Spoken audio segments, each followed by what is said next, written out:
Saya menerima kekalahan ini. Secara hukum saya sudah oke. Tapi sekarang Pak Mulyono itu semakin parah mainnya. Pak Jokowi maksudnya kan? Iya. Sebagai warga negara, saya melihat kok seperti ini nih, mainnya rusak bener nih. Orang kayak gini harus dilawan kayak gini juga. Nabi seorang gila kamu lawannya dengan cara waras. Orang gila lawan dengan gila juga. Itulah tempo saya naikkan. Alexander Marwata bilang bahwa Kaisang itu harusnya dipanggil. Tapi dibantah oleh seorang jubir. Nggak bisa katanya. Masa jubir bantah atasannya? Ini kan berarti sudah ada kendali dari luar. Pak Prabowo sebagai presiden, dia sekurang-kurangnya membiarkan hukum berjalan. Tidak usah mendorong agar Pak Jokowi ditindak. Biarkan hukum yang berjalan. Gitu ya, tapi dia jangan melindungi kan gitu. Kalau saya ya meyakini setahun, 2 tahun atau 3 tahun ke depan tidak bisa itu ditempati ibu kota itu IKN itu. Selain Golkar kan yang mau dicaplok partai lain juga yang mau diganggu. Sudah ada jadwalnya.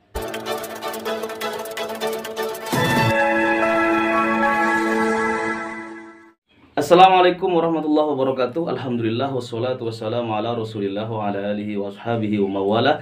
La haula wala quwata illa billahil aliyil azim. Teman-teman semuanya, Anda pasti tahu bahwa Presiden Jokowi ini maju karena ada kata Jokowi adalah kita.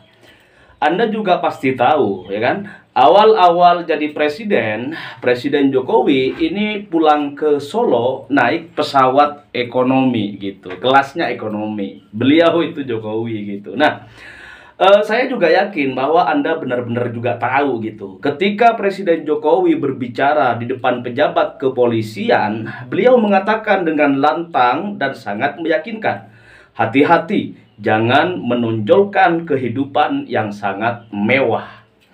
Lalu teman-teman, 58% lebih masyarakat Indonesia keheranan. Kok masih ada aja pemuja Mulyono yang kesulitan move on, padahal jabatan tidak ada ada batasnya gitu. Nah, bahkan pemuja Mulyono akhir-akhir ini benar-benar nekat, sampai-sampai mau ada pasukan berani matinya gitu. Nah, infonya teman-teman, mereka akan pergi ke Jakarta untuk berani mati.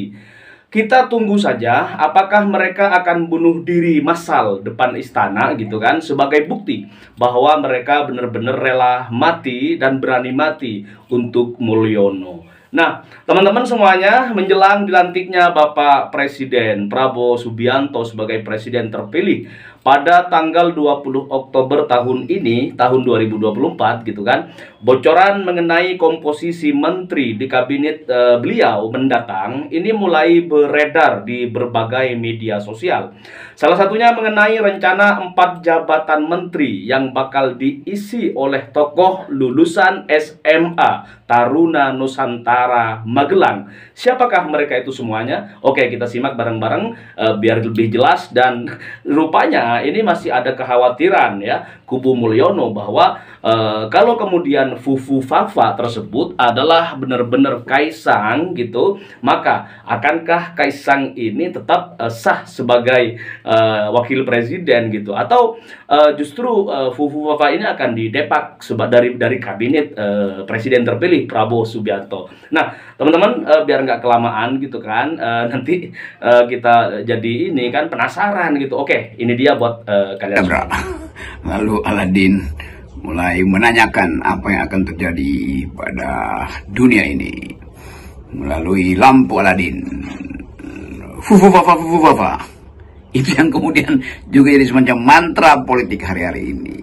Kita sebut mantra karena orang dengan mengucapkan kata itu, Fufu Fafa atau Fafa Fufu, terikat dia pada satu diskurs yang sudah 2 minggu beredar di media sosial dan akhirnya dikomentari oleh semua pihak, dari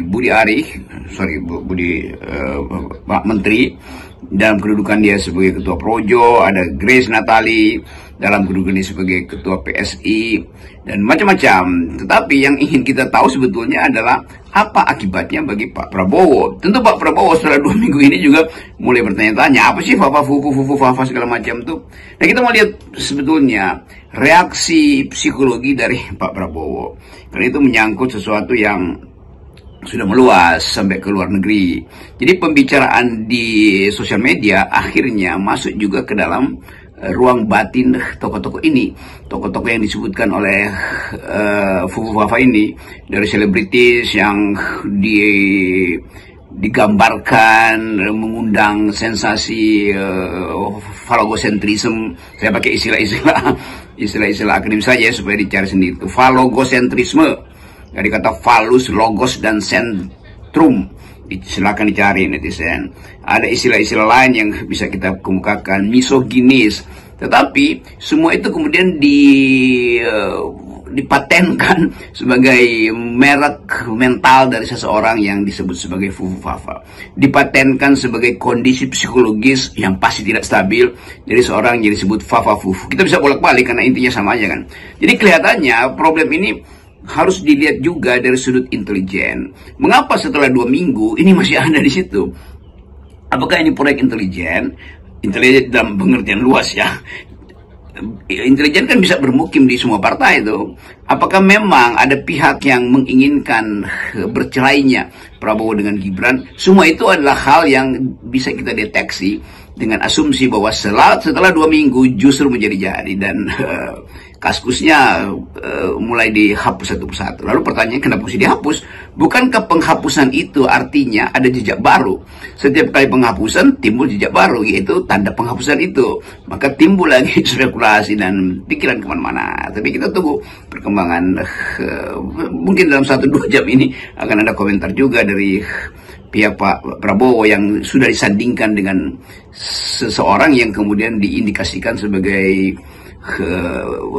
punya power sehingga bisa membuli semua orang itu ketika dia masih di dalam lingkaran kekuasaan. Juga demikian sekarang. Salam Fufu Fafa. Oke, itu pendahuluan. Sorry, itu bukan akhirnya. Silakan Herz Subono. Nah, yang menarik ini, Bung Rocky, banyak sekali netizen yang mendorong agar kasus ini itu tidak hanya sekedar jadi olok-olok, tapi ditingkatkan untuk menjadi soal yang jauh lebih serius, karena ini berkaitan dengan soal etika dan juga kesehatan mental seorang pejabat publik, apalagi dengan posisi yang sangat tinggi sebagai seorang wapres gitu. Ya, tentu saya bisa terangkan dari sudut pandang teori kebudayaan misalnya, bahwa secara simbolik semua hal yang pernah terjadi di masa lalu bisa ditafsirkan di dalam kondisi hermeneutik hari ini. Kan itu intinya tuh. Jadi memori kita terhadap masa lalu itu kita bisa bawa ke masa kini untuk ditafsirkan di dalam perspektif yang sedang dihebohkan, yaitu pelantikan presiden. Jadi kita mungkin sah untuk menganggap bahwa ada upaya untuk membatalkan pelantikan Gibran karena semua hal diajukan di situ. Dan kan konteksnya akhirnya pada Gibran kan bahkan Gibran sendiri sudah memberi semacam keterangan bahwa mengelak apa tidak mengelak, tapi sudah ada keterangan dari Gibran. Artinya orang yang difufu-fafakan itu sudah berkomentar, maka dia menjadi isu publik, dia menjadi pemberitaan publik, maka sah untuk dianalisis. Jadi ini bukan lagi soal sentimen, tetapi karena sudah ada komunikasi atau reaksi dari pihak yang difufu-fafakan itu, maka publik mengintai atau mengintip, lebih gampang mengintip atau lebih sopan lagi menduga bahwa akan ada situasi politik atau kimia politik yang unmixed, yang tidak mix antara Prabowo dan Gibran. Nanti Pak Prabowo akan bilang mereka akan pecah belah kami. Bukan, itu artinya bagian-bagian opini publik ini sudah masuk sampai ke pusat pengolahan informasi dari Partai Gerindra. Dan tentu Pak Prabowo bertanya-tanya, ada apa sih? Kan Pak Prabowo nggak mungkin membaca berita-berita yang 10 tahun lalu itu. Tetapi kuriositas Prabowo juga akan dipengaruhi oleh suasana di dalam Gerindra sendiri kan. Jadi soal-soal semacam ini juga kita bisa bayangkan apa yang sedang dipikirkan oleh Partai Demokrat misalnya, atau oleh partai-partai di Kim Plus kalau isu ini tetap akan diedarkan tuh. Jadi ada pengedarnya tuh. Nah, pengedarnya itu sadar bahwa kemampuan psikologi Pak Prabowo mungkin ada batasnya. Kemampuan psikologi dari siapa, Syahrini atau siapa, saya kurang hafal nama-nama artis yang disebutkan di situ, dan sifat rasistis dari Twitter itu atau pesan-pesan yang diucapkan oleh Fufu Fafa itu menimbulkan keadaan yang bisa membuat problem psikologi mempengaruhi proses di 20 Oktober nanti pelantikan. Bayangkan misalnya kalau itu belum bisa dijelaskan, maka orang akan berspekulasi bahwa memang ada hal yang disembunyikan. Apalagi kalau terlihat bahwa itu akhirnya tiba-tiba berhenti, itu artinya ada perintah kekuasaan. Jadi sesuatu yang sudah masuk di dalam wilayah kebudayaan, dia jadi cultural product. Nah, cultural product ini yang akan kita tunggu akibatnya nanti. Apakah secara politis dia akan dijadikan faktor untuk menimbang kembali proses perkawinan politik antara Prabowo dan Gibran. Dan di situ tentu akan banyak spekulasi baru. Oh, ini kalau tadi bukan hanya Sari ini, Bung Rocky, yang dilecehkan oleh si Fufu Fafa ini. Daftarnya panjang nih ya. Saya kutipkan saja nih, ada dari akun Dennis Malhotra nih. Ini yang dilecehkan itu Syahrini, Cinta Laura, Bella Sophie, Pevita Pierce, Nadia Mulia, Rachel Marham, Kartika Putri, Wanda Hamidah, Nurul Arifin, Titik. Nah, ini mungkin maksudnya Titik Soeharto ya. Dan juga ada Haruka Jakarta 48. Ini serem, Bung Rocky nih. Saya sendiri masih tetap berharap ya, semoga akun Fufu Fafa ini memang bukan milik Gibran lah gitu ya. Kalau itu betul-betul milik Gibran, betapa cilakanya bangsa ini ya. Itu tuh dua hal. Pertama, orang mulai bertanya, apa betul itu Fufu Fafa itu miliknya Gibran? Apa betul semua pesan di situ ditulis oleh dia tuh? Kan itu mudah sebetulnya, karena kemampuan teknologi untuk melakukan analisis regresif atau analisis cross tabulasi bisa dibandingkan dengan jenis kalimat yang biasa dipakai oleh Pak Gibran, bisa dipakai juga untuk melihat intonasi yang bisa dimodelingkan melalui artificial intelligence untuk mengetahui, oh ini nadanya seperti itu, dia compatible dengan nada sejenis di panggung debat presiden kemarin, oh dia searah dengan maksud-maksud pembuatan kalimat oleh saudara Gibran di dalam banyak peristiwa sosial misalnya. Kan mudah sekali itu, artificial intelligence bisa membantu kita. Big data juga akan membantu kita untuk memetakan apakah pola komunikasi semacam itu menunjukkan satu sifat psikologi tertentu yang membutuhkan keterangan psikologis atau psikiatri. Itu mudah sekali itu. Yang susah adalah bagian untuk menerangkan kenapa itu dibongkar, dan lebih menarik lagi kenapa dibongkarnya sekarang. Lebih menarik lagi kenapa setelah dibongkar dan dibongkarnya sekarang masih berlanjut sampai sekarang. Dan itu selama 2 minggu itu yang menarik. Siapa yang membongkar itu dan demi kepentingan apa itu dipertahankan sebagai isu sehingga istana kehilangan kemampuan untuk menanggapi kan selama 2 minggu. Setelah 2 minggu baru istana termasuk saudara Gibran itu berkomentar terhadap peristiwa itu. Jadi desainnya masih ada desain, tetapi desain itu harusnya menimbulkan kesadaran bahwa calon-calon pemimpin kita tidak boleh punya cacat sedikit pun di wilayah publik tuh, apalagi menghina perempuan, apalagi melecehkan perempuan. Kan itu semacam kesepakatan peradaban bahwa kita menginginkan ada demokrasi, di dalamnya ada penghormatan terhadap mereka yang selama ini ada dalam posisi rentan, ada dalam posisi subordinatif, itu kaum perempuan.